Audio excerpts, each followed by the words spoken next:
Hello अस्सलाम वालेकुम जी साथियों, आप सब कैसे हैं। उम्मीद करती हूँ सब खैर वाफियत से होंगे। एक सहाफ़ी हैं, वो कहते हैं कि अब्दुल सत्तार ईदी मरहूम से एक दफ़ा एक इंटरव्यू में पूछा गया कि आपने हज़ारों लाशें दफनाई हैं, कभी किसी लाश की बिगड़ी हालत या उस पर तशद्दुद देख के रोना आया।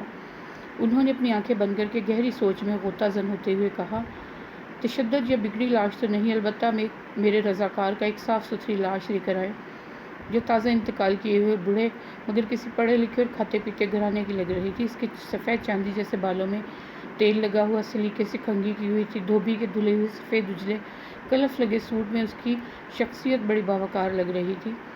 मगर थी वो सिर्फ़ एक लाश। ईदी साहब फिर उसको सोचते हुए बोले, हमारे पास रोज़ाना कई लाशें लाई जाती हैं, मगर ऐसी लाश जो अपने नक्श छोड़ जाए कम ही आती हैं। इस लाश को मैंने गौर से देखा तो मेरे एक रज़ाकार ने बताया कि ये लाश उस पोश बस्ती के बंगले के बाहर पड़ी थी। हम जो ही बंगले के सामने पहुँचे तो एक टैक्सी में सवार फैमिली जो हमारा ही इंतज़ार कर रही थी, उसमें से एक नौजवान नमूदार हुआ और जल्दबाजी का मुजाहरा करते हुए एक लिफाफा हमें थमाते हुए बोला, ये तदफीन के अखराजात हैं।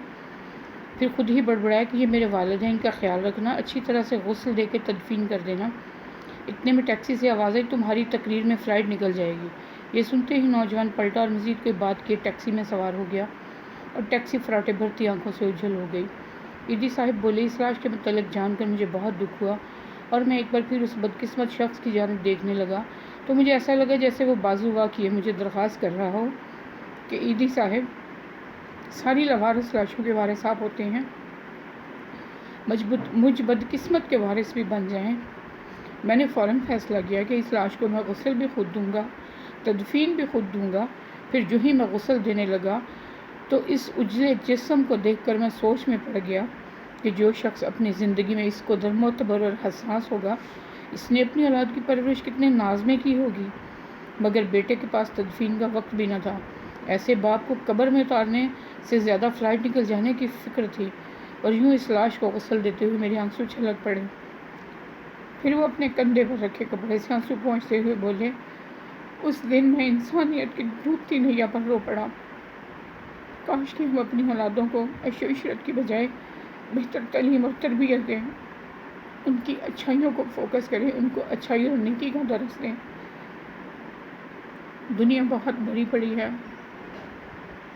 आप ओल्ड होम में चले जाएं, आप दारुल अमान में चले जाएं, आपको वहाँ पे माएँ बहनें बेटियाँ बैठी नज़र आएंगी। किसी की फैमिली छोड़ गई, किसी का हस्बैंड छोड़ गया। बहुत से बच्चे ऐसे जो अपने माँ बाप को छोड़ गए, कोई बेटे छोड़ गए, कोई बेटियाँ छोड़ गई। अल्लाह ताला हमें इस अफरा तफरी इस दुनिया से बचाए। ये दुनिया तो चंद दिन का मेला है। कुरान पाक में साफ कहा गया, औलाद और दौलत सिर्फ तुम्हारी आजमाइश है। कितनी बड़ी आजमाइश है ये माँ बाप के लिए, लोगों के लिए कि जिनके पास किसी के मरने पर 2 मिनट का भी टाइम नहीं। अल्लाह ताला हमें ऐसी ऐशो इशरत, ऐसी दौलत, ऐसी दुनियादारी से बचाए।